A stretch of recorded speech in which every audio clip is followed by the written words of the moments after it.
This is All Things Considered on 89.3 Huntsville. I'm Katy Ganaway. We're gathering Huntsville stories of the racial justice movement in downtown Huntsville in early June. And today we hear Garrick Rawls' story. When everyone was headed home that night, he and 23 other protesters were taken into police custody. Garrick takes us back to the moment law enforcement launched the first canister of tear gas. Well, I had a gas mask, so I was kind of in it. And I put my book bag in the front to make sure that they wouldn't shoot me with like a rubber bullet. And I don't know, just hope not to get shot. And I just try to back up slowly when it gets overwhelming, the tear gas. Just kind of got to just stand there. You know what I mean? Just be brave and stand there. If you don't have a gas mask, it's really hard to be in it. You know, so I understand the people having to leave. You were wearing a gas mask, you weren't affected, but what did you see around you for the people who weren't as protected? Folks getting sprayed, folks tears coming out their eyes and stuff from being sprayed. You know, folks really struggling because how brutal they were towards us. It was dirty, disrespectful to the community here, you know, and we didn't do anything. We're just standing in the streets. You know, we're paying citizens, and we built this country, number two. You know what I'm saying? So you owe us a level of respect and reparations, by the way. We're not owed tear gas, you know, and pepper spray and rubber bullets instead. All 24 people who were arrested that night were from Madison County. Mm-hmm. I looked at a website where you could see all those people listed and what they were charged with. That ranged from disorderly conduct to obstructing government operations to failure to disperse. So when you were there, when police were selecting who they were going to arrest, did you notice a sort of pattern in who they chose or to take into custody, or was it sort of random? Or no, it was everybody who was still there. Everybody who was still there at the end. Where were you? We were at the edge of the park, where Park Plaza is, across from that new hotel downtown. We were all standing in a line. They was telling us to disperse, so we all started to disperse and go into our vehicles, and they started tackling folks. My homegirl's shoulder is they tackled her, threw her on the ground, and started beating on her. Her shoulder is still messed up. She's gonna have surgery on that. And there was a lot of folks they tackled. They tackled me real good. He tackled me so hard he apologized. They still took me in though.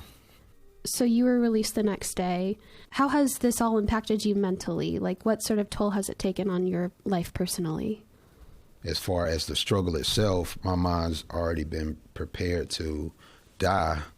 You know, so I just go along with it until, you know, I get my freedom or I die trying. So I was already prepared for it. And so that's not a fear anymore? No. Can you talk about that preparation? Like, what goes into that? What do you have to do to get yourself there mentally, like, ready to die, like you said? I guess just acceptance. If you know what the penalties, you know, could be, if you want to be effective, you'll just have to face those penalties. And then you can do more, and you won't, you know, become weaker when somebody asks you to, you know, do something. You'll just stay strong, and you'll be a lot more effective. What would you say is important about continuing to protest? Well, the importance is, as soon as everything settled down, Jacob Blake was shot 7 times in the back. So it's just not going to stop unless we change the whole system. Our lives are just not valued. Going back specifically to the June 1st and June 3rd protests, mm-hmm. You attended both of those. Can you talk on how the dynamic between police and black citizens and other citizens of color have changed since those days, since those protests? It hasn't. We protested, what was it? It was last Saturday, and we walked into an area, but it was on the sidewalk, so they had a permit for the street. Where is this? Downtown. Okay. So they had a permit.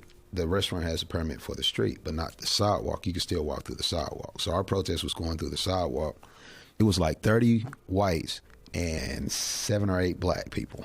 And the police officer went for 3 of the black people in that group and nobody else. He grabbed from me and a couple other activists, and it was no one else. They still target us, and we had to de-arrest our people. So it hasn't changed. They just racist.